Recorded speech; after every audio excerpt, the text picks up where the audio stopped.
Assalamualaikum warahmatullahi wabarakatuh. Di sini saya Yosi Aditya Nugraha. Saya dari Prodi PKO kelas A. Saya ingin mempresentasikan tentang latihan daya tahan kardiorespirasi yang berguna bagi olahragawan atau kaum awam yang ingin melakukan program latihan dengan baik dan benar. Apakah itu daya tahan kardiorespirasi? Saya akan menjelaskan lebih berikut. Yang pertama adalah pengertian. Berawal dari endurance. Endurance adalah keadaan atau kondisi tubuh yang mampu bekerja dalam waktu yang lama tanpa mengalami kelelahan yang berarti atau berlebihan. Dengan menyelesaikan pekerjaan tersebut dan masih memiliki cadangan tenaga untuk melakukan kegiatan rutin sehari-hari yang lain. Jadi kita memang menggunakan tenaga dengan sebaik-baiknya. Namun jika kita menjadi seorang atlet atau olahragawan dengan program latihan yang intensitas tinggi, pasti kita akan mengalami kelelahan. Namun jika kita memiliki endurance yang bagus, kita bisa mensiasati atau bisa melakukan kegiatan lain tanpa mengalami kelelahan yang berarti, seperti kita bisa sekolah atau bisa kuliah atau bisa memiliki cadangan tenaga yang lain untuk kegiatan yang lain. Kemudian kardiorespirasi berhubungan dengan denyut jantung dan denyut nadi. Denyut jantung dihitung dari satu kali jantung memompa darah ke seluruh tubuh, biasanya dengan satuan BPM atau beat per menit, yang bisa dijadikan sebagai patokan untuk suatu model intensitas, yaitu intensitas latihan. Semakin banyak denyut jantung dalam 1 menit, ini akan menjadikan suatu intensitas latihan semakin tinggi. Kemudian kardiorespirator endurance itu apa? Kardiorespirator endurance adalah kemampuan jantung dan paru-paru bekerja sama untuk melakukan aktivitas dalam waktu yang lama tanpa mengalami kelelahan yang berarti. Jadi, jika kedua organ ini sudah bekerja sama, jantung dan paru-paru, dengan kondisi yang sama-sama baik, mereka akan sama-sama bekerja sama untuk memompa darah ke seluruh tubuh dan menukar oksigen dengan karbon dioksida dengan baik, yang akan menghasilkan metabolisme yang baik juga. Dengan metabolisme yang baik, kita bisa melakukan latihan dan kegiatan-kegiatan lain tanpa mengalami kelelahan yang berarti. Itu adalah pengertian dari kardiorespirator endurance. Kemudian pengaruh latihan terhadap pernafasan dan distribusi darah dan oksigen. Volume paru-paru dan jantung akan menjadi lebih besar. Pada jantung, volume besar akan menambah pasokan darah yang dipompa darah ke seluruh tubuh. Sedangkan dinding pada jantung menjadi lebih tebal, sehingga daya tahan jantung dalam memompa darah ke seluruh tubuh menjadi lebih tahan lama dan lebih kuat. Berikutnya adalah jumlah pernafasan per menit berkurang. Jadi orang yang terlatih bernafas 6-8 kali per menit saja. Sedangkan pada orang yang tidak terlatih sebanyak 18-20 kali per menit. Juga berpengaruh pada pertukaran gas. Jadi orang yang terlatih bisa bernafas lebih sedikit daripada orang yang tidak terlatih, karena orang yang terlatih memiliki jumlah kapiler darah yang lebih banyak, sehingga pertukaran oksigen dan karbon dioksida menjadi lebih cepat dan efisien.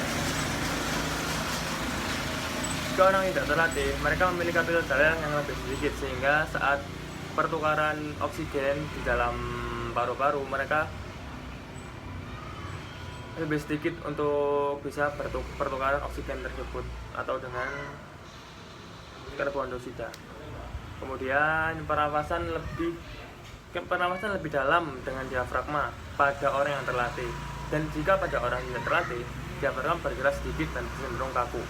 Hal tersebut dapat berpengaruh jika orang tersebut atau olahragawan yang sering berlatih core atau abs di pernafasan perut, karena diafragma adalah perut. Pernafasan tersebut lebih efisien karena bisa menyimpan oksigen lebih banyak dan tidak memerlukan gerakan yang lebih atau gerakan yang bisa menyebabkan kekurangan energi. Jadi pada orang yang tidak terlatih diafragmanya akan sedikit kaku karena tidak terlatih, dan pada orang yang terlatih diafragma akan bergerak lebih lentur dan bisa menyimpan oksigen lebih banyak. Hal tersebut tergantung kepada pola latihan dan program latihan yang dijalankan oleh orang tersebut. Contohnya latihan atau program latihan bisa dilihat pada slide berikut. Latihan kardio yang optimal terkait kardio respirasi. Yang pertama adalah frekuensi latihan. Berapa kali kita harus melakukan kardio atau latihan kardio selama 1 minggu? Untuk kaum awam mungkin bisa 2-3 kali seminggu tergantung dengan kesibukan masing-masing. Namun jika kita sudah profesional atau menjadi atlet, kita bisa melakukan 4, 5 atau 6 kali selama seminggu untuk berlatih kardio, untuk melatih daya pompa jantung dan daya tukar oksigen dan karbon dioksida pada paru-paru. Kemudian intensitas. Berapa tingkat kesulitan yang dibutuhkan untuk memperoleh latihan kardio yang baik? Itu tergantung. Semuanya tergantung pada individunya masing-masing. Mungkin jika belum terlatih bisa melakukan intensitas rendah. Intensitas itu bisa dilihat dari mungkin waktu dia dalam berlari 1 lap, atau dengan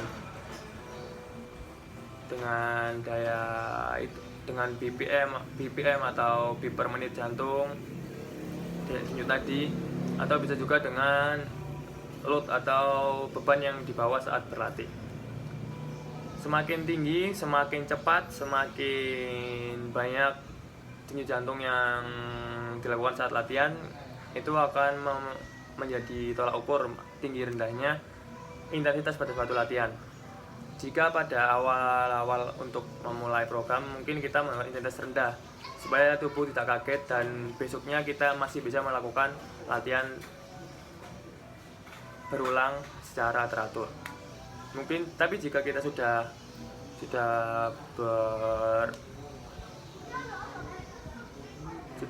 bisa melakukan intensitas tinggi atau sudah terlatih, kita akan bisa terbiasa dan juga tidak mengalami kelelahan yang berat tersebut karena kita sudah memiliki endurance yang baik.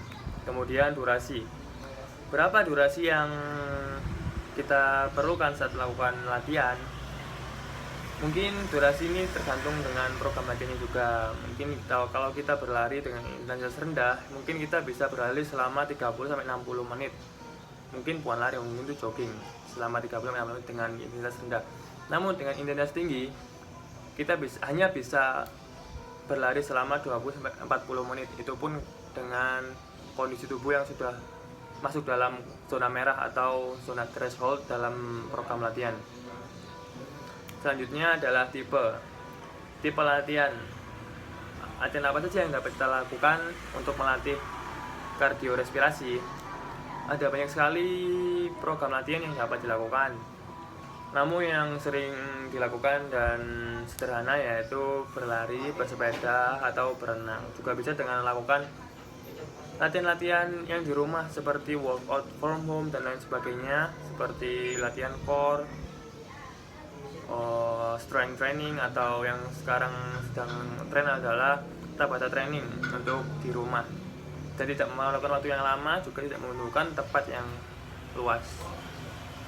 Sekian, seperti itu presentasi yang dapat saya sampaikan di sini tentang latihan kardiorespirasi. Terima kasih. Wassalamualaikum warahmatullahi wabarakatuh.